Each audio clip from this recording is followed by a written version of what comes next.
Olá, continuando então, vamos falar sobre as partes do artigo científico e vamos falar sobre argumentos. Bom, vamos ser francos aqui. A primeira coisa que a gente tem que dizer é que um artigo científico, como vocês já viram, a montagem do argumento, né? Argumentos tanto indutivos quanto argumentos dedutivos ou hipotéticos dedutivos. Vocês vão ver que que o trabalho científico nada mais é do que um argumento, né? Você está construindo um argumento, faz um trabalho científico. O que é um argumento? Bom, a gente já viu que é um argumento indutivo, né? Pode ser experimental ou empírico, onde a observação sequencial de determinados fatos, eles levam à generalização do fato. E o argumento hipotético dedutivo, onde você gera premissas, hipóteses, essas premissas são testadas e você tem a dedução. O argumento dedutivo é a repetição, o argumento dedutivo é a concatenação de várias hipóteses gerando uma coisa nova, né? Então agora vamos olhar para o método científico. Já falou agora sobre a ciência, né? Então você tem um conhecimento anterior que leva a observações da natureza, digo, né? Que faz você pensar em premissas. Essas premissas fazem você gerar uma hipótese, né? E aí você faz o quê? Testa essas premissas, ou chama um teste de hipótese, que é base sustentada pelas premissas. Quando você termina de testar a hipótese, você vai ter um resultado e você vai ter, enfim, o que mudou na ciência que você trabalha. E com isso você pode ou não ter a geração de uma nova hipótese. Então agora vamos olhar para as partes de um artigo científico. Quais são as partes? Bom, a primeira parte do artigo científico é o título. O que é o título? O título é: olhem para mim e me leiam. Nada mais do que isso. Né? Por que serve um título? Serve para chamar a atenção das pessoas. As pessoas vão se interessar ou não em ler um artigo baseado no título delas. Vocês sabem disso. Vocês já leram um artigo científico. O que é a introdução de um artigo científico? A introdução do artigo científico é o arcabouço teórico, coisas que estão disponíveis, né, na sua área científica, que levou vocês a formular uma dada hipótese. E o que é hipótese? Está no final da introdução, geralmente, ou deveria estar. São as ideias novas, baseadas em conhecimento prévio, que levam a você são verdade se as perguntas simples que você faz são verdadeiras, né? A hipótese é formada por uma conclusão possível baseada em perguntas ou premissas que vão ser testadas. O que é o método? O método é basicamente, reduzindo ele, como eu vou testar essas hipóteses ou essas premissas que eu acabei de falar. Resultados. As respostas das perguntas que estão lá no comecinho, no final da introdução. Né? As respostas têm que ser simples, têm que ser demonstrativas e têm que ser autoexplicativas. Essas são as características de um bom resultado de um artigo científico. Você tem os resultados, você tem as respostas das perguntas. Discussão. A discussão eu considero a criação do cientista. Até aqui você está fazendo pesquisa. A partir daqui você está fazendo ciência. Ela é a interpretação, ela precisa de máquina pensante. Ela interpreta os seus resultados frente a tudo que existe de teoria no mundo e em todos os trabalhos que dizem ou contradizem os seus resultados, né? Então durante a discussão você vai pensar no que realmente significa aqueles trabalhos. As conclusões, que é o trabalho científico em si. Todo esse trabalho científico é feito para você escrever essa parte do trabalho, que são as conclusões. Tá? Conclusões é o que mudou no mundo científico a partir dos seus resultados. As conclusões têm que ser simples, rápidas, incisivas e trazer uma grande contribuição à ciência. E a literatura utilizada.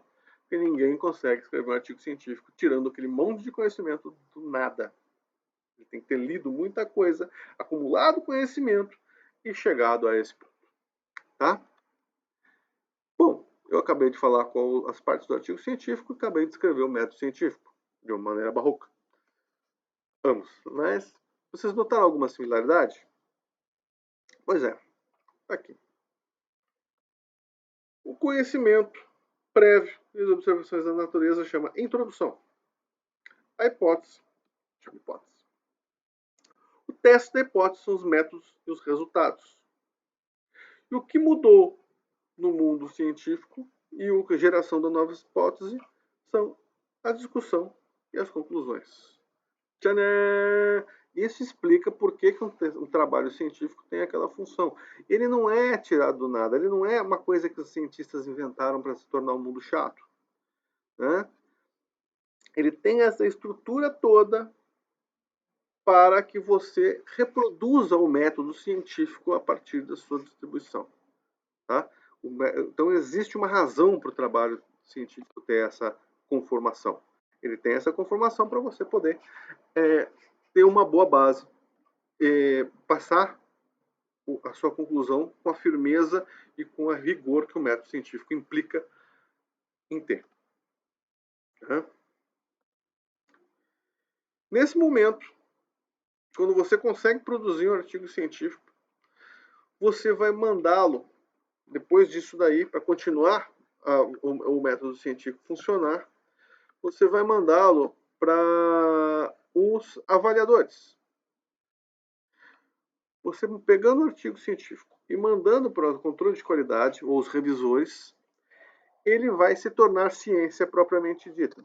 Como eu disse, no período de pandemia existem muitos pré-prints sendo feitos. Esses pré-prints acabam causando um problema, que eles não passam pelo controle de qualidade. Tanto que o tal do paper dos franceses da cloroquina foi retirado, porque ele nunca foi publicado. Ele era um pré-print. Então ele não passou pelo controle de qualidade. Ele ainda, que faz parte do método científico, então ele ainda não era tecnicamente ciência, embora tivesse os preceitos científicos avaliados. Mas voltando aqui. Então hoje você publica um artigo científico e leva ele ao controle de qualidade. Esse controle de qualidade fica a cargo do distribuidor ou disseminador, chamado de editora, os malévolos das editoras. E o disseminador leva até o usuário.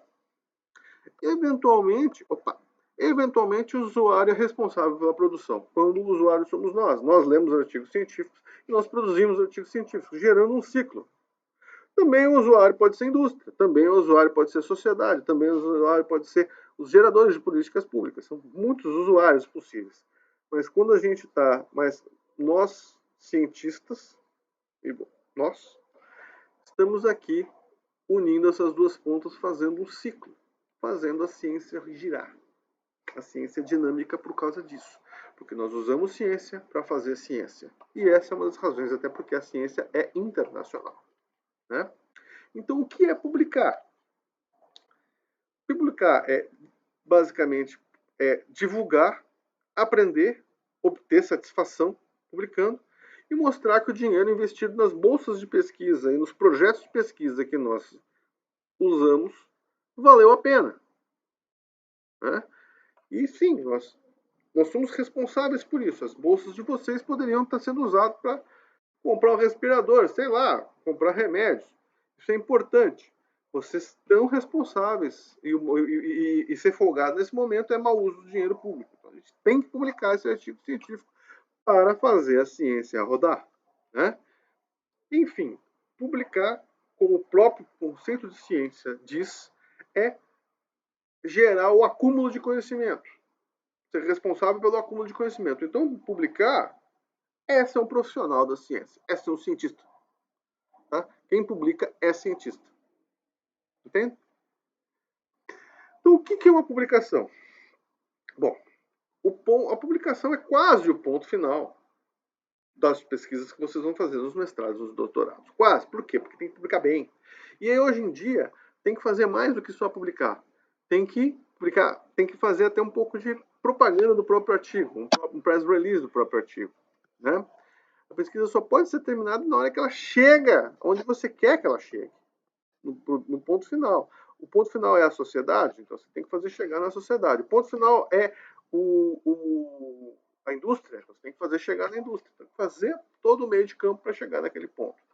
A gente vai falar sobre press release em breve, e essa é uma das formas de você fazer o artigo científico chegar até lá.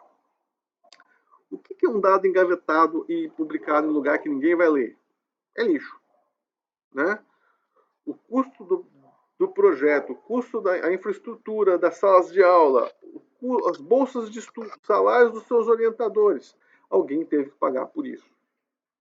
E como as pessoas pagam por isso, baseado em impostos, no mundo inteiro, né? Então, vocês têm que devolver isso para a sociedade, tá?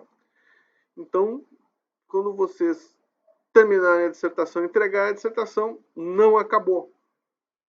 Vocês têm que continuar para ser chamados realmente de cientistas, ok? Mas não apenas vocês. Essa é uma pergunta retórica, que infelizmente eu vou ter que fazer de forma retórica, vocês não vão poder me responder, né? Quem que tem que publicar ciência? Bom, basicamente, todo mundo. Esse é um artigo científico que eu acho muito divertido, né? Eu baixei ele pela Universidade Federal de Mato Grosso. Foi publicado numa revista chamada Biology Letters, uma excelente revista, né? E tem esse monte de autores aqui.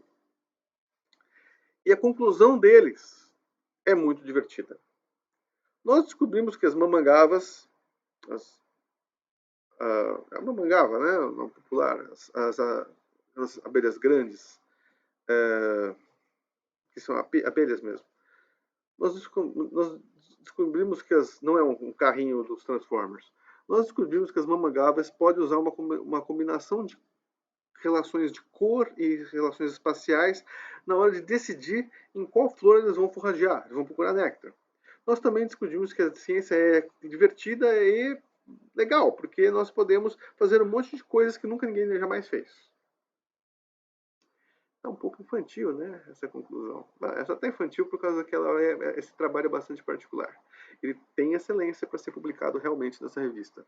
Mas o que aconteceu foi que esse cara aqui, ele era um professor de jardim da infância. E esse cara aqui, o último autor, ele é um cientista da universidade. Eles conheceram e esse cara chamou esse último para dar uma aula para os alunos de jardim da infância de 8 anos. Não sei nem como é que é no primeiro ano lá da Inglaterra. Esse cara aqui chamou ele para dar uma aula no quintal dele, no sítiozinho que ele tem na periferia da cidade. Ele foi, deu uma aula sobre abelhas, os alunos ficaram fantásticos. E como qualquer criança que não tem vergonha de fazer perguntas, eles fizeram um monte de perguntas. Como eles fazem isso? Como eles fazem aquilo? E algumas perguntas foram boas o suficiente para despertar neste profissional, no Loto, né, a vontade de testar. Falei, como é que a gente testa isso? As crianças começaram a bolar o método de como deveria testar. E se a gente fizer isso? Se a gente fizer aquilo? Se a gente fizer aquilo outro? Fantástico, vamos fazer então. E eles bolaram o método, modificando as relações de cor da planta, modificando a estrutura do ambiente, conseguiram ver que isso modificava o padrão de forrageamento das abelhas. Inédito. Tanto que foi publicado numa revista que hoje, para vocês e para mim, seria uma revista que eu gostaria de publicar, uma revista A1 em biologia, em biodiversidade e em biotecnologia, né? E esse é um artigo publicado por um jardim da infância. Lógico que foi escrito por esse cara, pelo primeiro autor e pelo último, lógico. Mas é ciência e eles foram autores efetivos. Por quê? Por causa que eles realmente contribuíram com a pergunta e com o método. E foram a campo mexer, fazer as coisas. Coletaram os dados, ajudaram a analisar toscamente, né? Mas ajudaram e contribuíram, pelo menos, com a última frase da conclusão. Fantástico, não? Esse caso aqui é mais divertido ainda. E ela tem um poder bastante interessante. Uma outra criança de 8 anos também publicou recentemente. Mas essa aqui ficou muito famosa. Essa menina chama Emily Rosa. É Rosa mesmo, não é Rose não. Emily Rosa. E ela, na Inglaterra, na década de 90, ela tem um serviço público de saúde fantástico. Né? Como o nosso é mais abrangente, mas é muito, muito bom o serviço público. Toda a saúde da Inglaterra, até recentemente, era puramente pública. Né? E estava se estabelecendo uma coisa uma terapia na Inglaterra, e ela viu isso na televisão, uma coisa chamada toque terapêutico. Não é reiki, não sei o que é exatamente, mas não é o reiki. Mas é era uma terapia que a Inglaterra ia contratar profissionais para ir lá e modificar o campo energético, segundo a criadora, das pessoas doentes. E isso faria com que elas sarassem. Né? Isso estava sendo colocado no Serviço de Saúde da Inglaterra. Essa moça, essa menina, ela é filha de médicos, assistiu o documentário e começou a falar assim, mas peraí, como é que isso funciona? Né? E ela pegou algumas coisas muito importantes que foram usadas como premissas. Primeiro, elas diziam que todas as pessoas conseguiam sentir o campo energético das pessoas. Né? As pessoas treinadas em toque terapêutico conseguiam mais.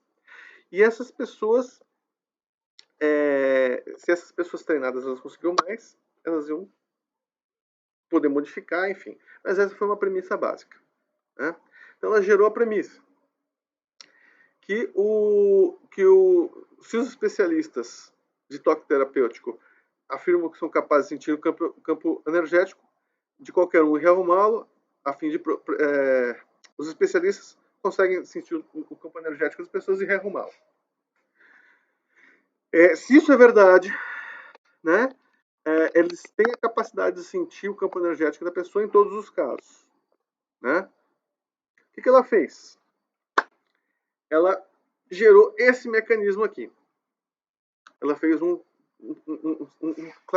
teste claro, chamado duplo cego. Então, essa aqui é a Emily Rose, essa menina, e do outro lado da caixinha ficava uma pessoa especializada em teste terapêutico, uma das pessoas treinadas em teste terapêutico. Foram 20 pacientes praticantes de toque terapêutico ao todo. E ela fez réplicas nas pessoas, porque às vezes as pessoas podem errar, né? Ela fez réplicas nessas pessoas, nas mesmas pessoas. Ela ia lá e colocava a mão sobre, vocês podem ver aqui, a uma distância assim, razoável, já combinada a priori, e colocava a mão sobre a mão dessa pessoa que fazia terapêutico. Se ela consegue sentir o campo energético, como está nas premissas, ela vai conseguir, em todos os casos, acertar qual é a mão onde a Rose colocou a mão dela. Né? Então era um teste de dupla escolha. Como ela fez 15 testes para cada um, deu 300 testes. E o resultado é o índice de acerto das pessoas que fazem teste terapêutico é 44%. Que basicamente dá a mesma coisa que 50%. Que basicamente dá a mesma coisa que chutar. Qual é a mãozinha que estava com a mão da Rose em cima. Né? Essa coisinha barroca, esse testezinho barroco, aqui, foi publicado nessa revista, que é uma das revistas mais famosas em medicina do mundo.